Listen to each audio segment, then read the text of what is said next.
this week I was getting my car repaired, and while I was in the waiting room, I met someone who was from my hometown, from Mount Juliet, Tennessee. And it was interesting because we didn't know each other. I didn't know her, and she didn't know me. But as we played the game, do you know so-and-so? Do you know so-and-so? Well, do you know so-and-so? It was so fun to hear about all the different connections of people that we had in common. Do you play that game when you meet someone? I find it fascinating to see the circles that we have and how many people with whom we are connected. I like to play that game, and as I was reading the scriptures this week and preparing for worship, my mind automatically started playing that game with some of the characters in our story. We come across this week as we're getting ready to deal with the last words from Jesus from the cross. And one of the characters in the story is the Roman centurion, the man who perhaps was placed in charge of making sure the crucifixion was carried out perfectly. He's the one who says, "Surely this man was the Son of God." And I started wondering, I wonder who he knows. I wonder who he's connected with.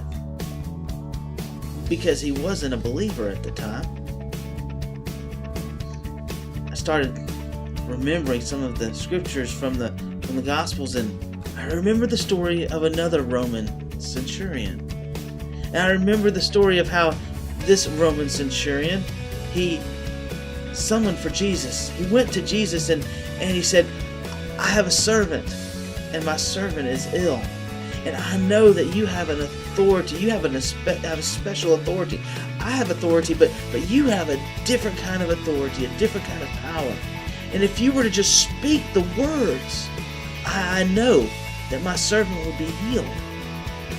And Jesus looked at the Roman centurion and he looked around the others and he said, "If only the people of Israel had as much faith as you have." And he said, "Your faith has made this servant well. Go." And when the centurion returned home, of course, he found out that the very moment when Jesus spoke those words, his servant was healed. I wonder if the centurion from the crucifixion story knew the centurion from this incredible healing story. Who do you know?